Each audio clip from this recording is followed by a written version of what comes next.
Bonjour à toutes et à tous et bienvenue à Valence, en Espagne, pour suivre la manche d'ouverture de la saison 2014 de NASCAR Willen Euroseries. Et pour cette nouvelle année, deux catégories, Elite 1 et Elite 2 avec plus de 25 voitures engagées. Un spectacle qui promet d'être exceptionnel en Espagne. Et on commence tout de suite avec la première course Elite 1 du week-end, avec la pole position signée par le nouveau venu Bert Longin en 1:41.422.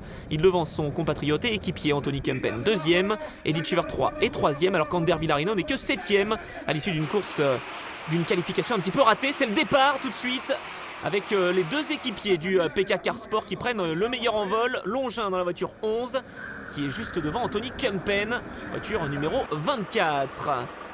On va surveiller tout de suite le deuxième virage avec à l'intérieur Frédéric Gabillon. Oh, attention, contact entre la voiture numéro 2 d'Ander Villarino et la voiture 31 de Fabrizio Armetta. Jan Zimmer en caméra embarquée. Oh, il se fait déborder par Christophe Bouchu à l'intérieur. Ça part fort hein, cette course. Ouais, devant, vous avez pu apercevoir Ander Villarino qui s'est défait de Frédéric Gabillon. Gabillon, le vice-champion 2013, dauphin d'Ander Villarino l'année dernière. Et justement, eh bien, les deux hommes se suivent. Villarino, c'est le numéro 2. Gabillon, c'est le numéro 12 cette année. Alors qu'attention, tête à queue pour Nicolo Rocca dans le fond du peloton. Il repartira dernier, l'Italien. Villarino qui essaye de se défaire de Borja Garcia, alors que c'est l'abandon tout de suite pour Frédéric Gabillon. Le pilote français peu en réussite en ce début de course.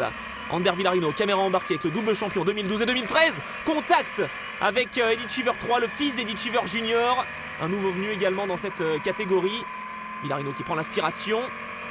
Qu'est-ce que ça va donner au premier virage? On va surveiller tout cela. Freinage, gros freinage pour Villarino à l'intérieur de Borja Garcia. Ouais, les deux hommes se touchent. Et c'est Jan Zimmer qui va partir un petit peu à l'extérieur, il en profite.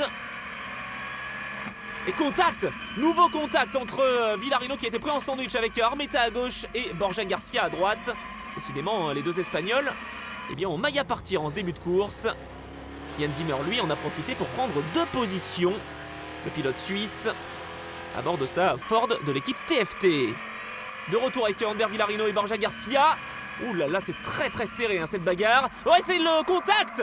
Contact pour Villarino qui part dans le sable, le champion en titre, qui va repartir en 24e position. Il a été poussé par Kevin Gilardoni. Et l'Espagnol hein, qui repart et qui va signer le meilleur temps en course, synonyme de pole position pour la course numéro 2 du lendemain. Eddie Cheever 3 qui part un petit peu large, juste devant Jan Zimmer. Les deux hommes se battent pour la 3e position. Il se rate un petit peu l'Italien. Et c'est Jan Zimmer qui en profite. Il s'empare donc de la 3e place, tout comme son numéro, le numéro 3, qui n'est pas sans rappeler Dale Earnhardt, bien évidemment.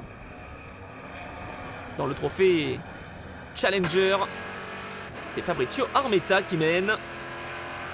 Il est à la 5e position, alors qu'on est en caméra embarquée avec Jan Zimmer, le leader du trophée Jérôme Saran Junior. 3e place, derrière les équipiers du PK Car Sport qui se gênent un petit peu. Et finalement, Zimmer va prendre la première position. Il prend la première place, le Suisse, devant Bert Longin et Anthony Kempen. Mauvaise opération pour les deux équipiers belges. Et c'est finalement Zimmer qui va se diriger vers la victoire, sa 2e en carrière. Et il ouvre sa saison 2014 de la meilleure des manières, meilleur junior. Et puis, victoire pour Jan Zimmer devant Longin, Kempen, Eddie Cheever 3 et Fabrizio Armetta, le premier challenger. Zimmer qui va également remporter le Best Move Award, synonyme de la meilleure remontée. Il partait 9e, il s'impose, Jan Zimmer. Nouveau venu dans l'équipe TFT, il est très satisfait. Il est félicité par Tony Pereira. J'ai essayé de faire le maximum, c'était un peu chaud à 2-3 endroits. J'ai eu un peu de la chance qu'ils se dépassent les deux parce qu'ils étaient vraiment vite en ligne droite, ils sont un peu gênés avec la 11 et la 24. Merci NASCAR et NASCAR Willen pour tout leur support aussi. Ils font une super série, on a vu cette année avec de grands champions, des pros et voilà, je pense que c'est la meilleure antichambre européenne pour aller aux États-Unis et j'espère faire le chemin. Jan Zimmer très satisfait, entouré des deux Belges, Longin et Kempen, pour cette première course Elite 1 du week-end.